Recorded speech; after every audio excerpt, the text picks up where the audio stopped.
Well, hello again to all the boys and girls out there in YouTube land watching Georgia Beer Reviews. Back at you today with another one, and I'm being joined by Mr. Bumpy Road Brews. Cheers. Cheers, and he was kind enough to share some beer with me. He brought this brew here from the great state of Texas. Yeah, out of the outskirts of Austin, Texas, I got Jester King. So I did go down last August, to Texas.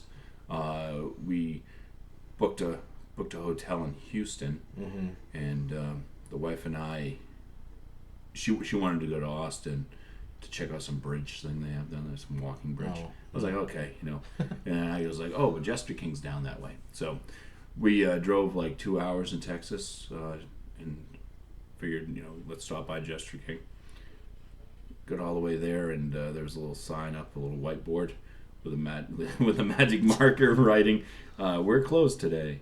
I was like, wow, that would have been nice to see on the website. But anyways, I had a few of their beers while I was down in Texas. And recently, they just, this is the first bottle I've seen, but showed up in New Hampshire at the Packy where I frequent. And this one is a farmhouse ale fermented with raspberries. It's called La Vienne Rosé. 5.1% ABV. It gives all these lovely ingredients and stuff. It says it's got hill country well water, malted barley, wheat, oats, raspberries, hops, mixed culture of brewer's yeast and native yeast and bacteria. Bacteria.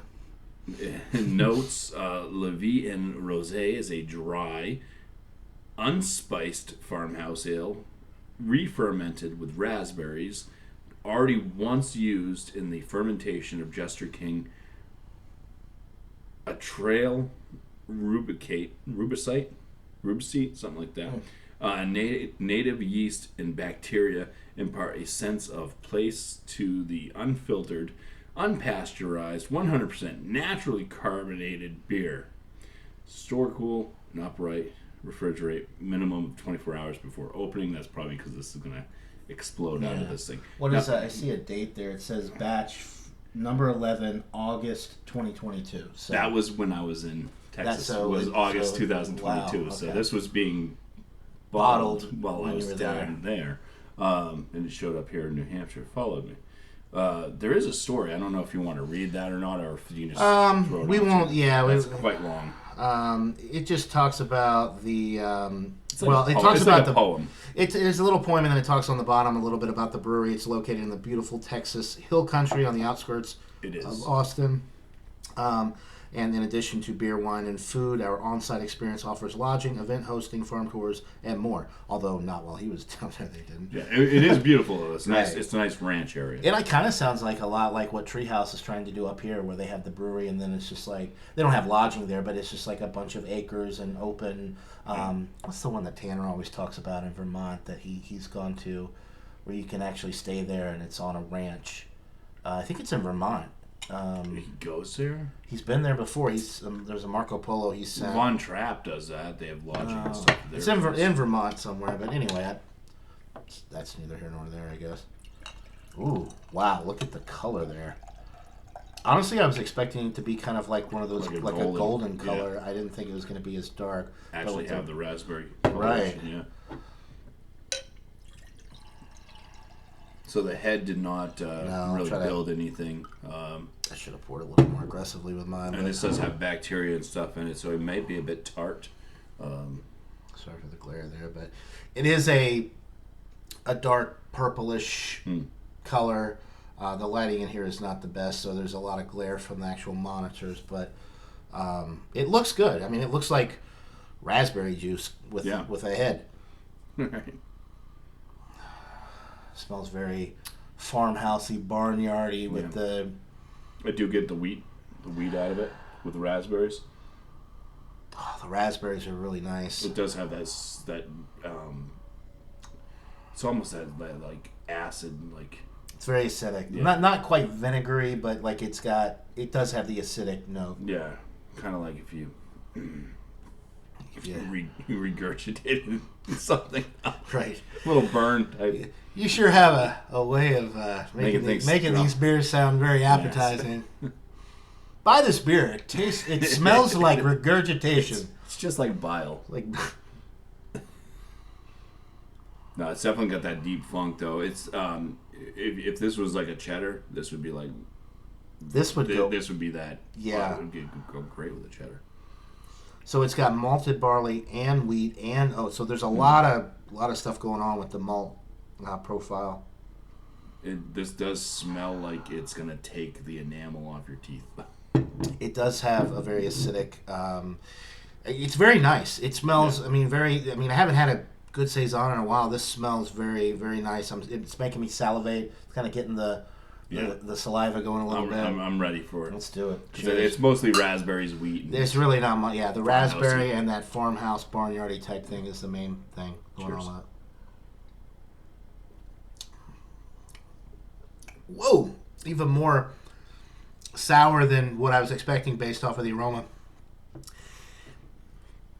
And it's not as acidic as I thought it was going to be, but it's sour. It's like lactobacillus type of sour. Do you get a little bit of a tin, like a metal?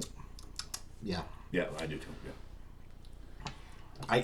Yeah. Initially it was that sour punch with the raspberry, and then on the back end it's like sometimes when you get these bottle caps, you have to look and see if like they'll almost get like rust on the inside. Right. I don't see that with this one, but I don't smell it on the bottle either, because sometimes you'll get that and it'll smell like tin. Well, I'm trying to show people like right around here. If you smell it, it'll actually smell like metal. The second sip, that tin is starting to go away. But that was like the first thing I noticed out of it was that I'm kind of sensitive to metal notes though. Not as much on the second sip, but it's still there.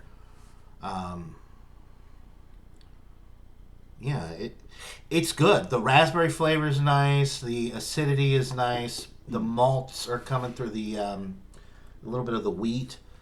I'm not getting... oats for me are kind of tough to... Oats are not so much for the flavor profile as it is for the body and the mouthfeel.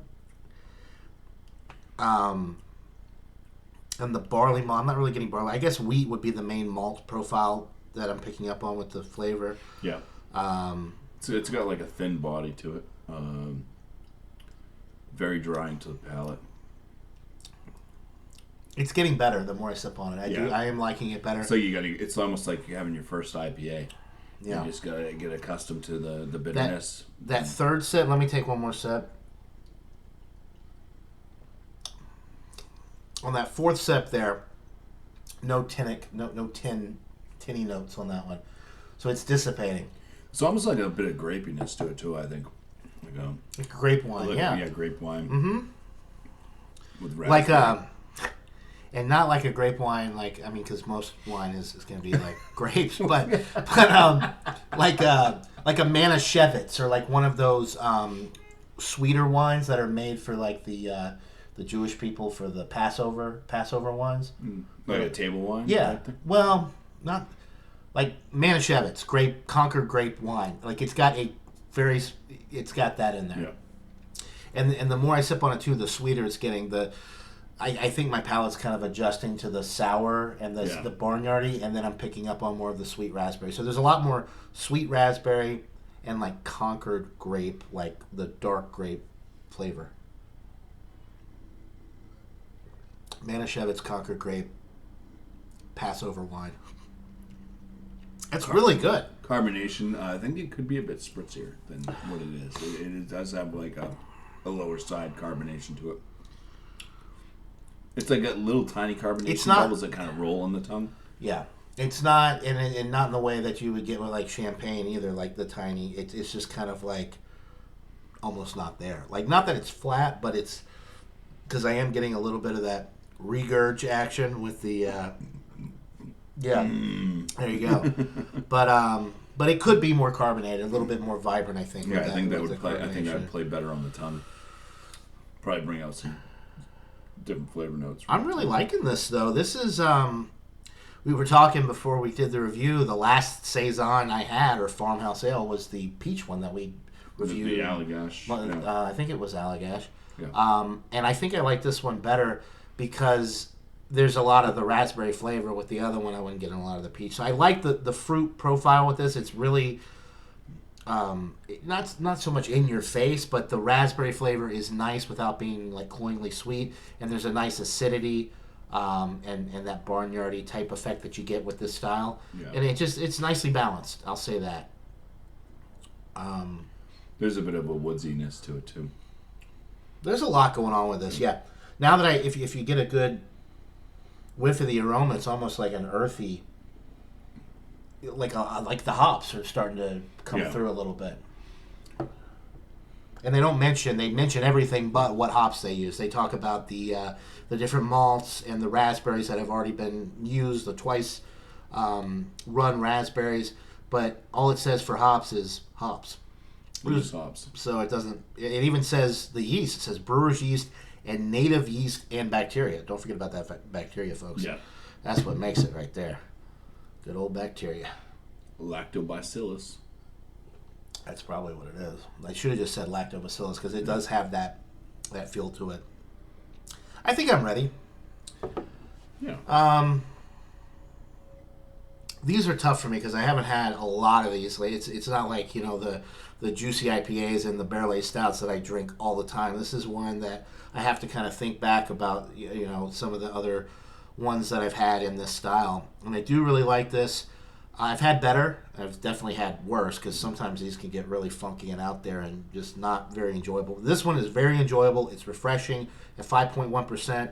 It's light-bodied, and you could, it's good to share with a friend, but this is a big bottle. If you wanted to drink this whole bottle by yourself, it would probably be pretty easy to do because it's refreshing and light without being watery. But I'm going to go with a 93 out of 100, which for me is just above an A-. It's getting into that solid A range. I wish there was a little bit more to it, maybe a little bit more carbonation, and maybe a little bit more body, too, because it is on the thin side. Yeah. But, yeah, 93 for me. I'd probably, on my 50-point scale, I'd score this probably around a 42. That's probably where I'd end up landing it. 42 out of 50. So, if you just want to double it up, it'd be an 84. So for me, out of 100. Yeah, it's in the B range for me, for sure. I think it's excellent for the style, which is why I'm giving it in the 90s, but on the lower end, it's just that this would not be a style that I drink a lot of, so it's hard to knock it and give it.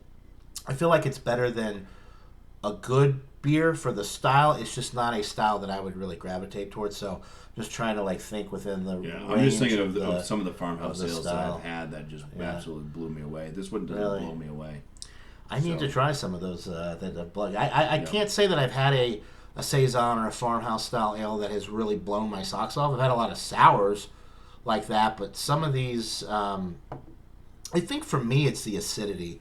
It's hard to get over the acidity. Yeah. This one doesn't have a vinegar note to it, but I've had a lot of them that are like apple cider, red wine vinegar, and they're too much, and that really is a deterrent for me to want to drink a lot of these types. But this one is it's a nice balance. The aromas in this for me were much better than what the flavor is coming off as. So I will say that the tinnic, I don't even think that's a word. The tinny note, the metal qualities have dropped off for me completely after sipping on it, as to this extent, to where I'm almost done with it. But that was kind of a turn off the first few sips, where you get that metallic note. Yeah. So anyway, good for you.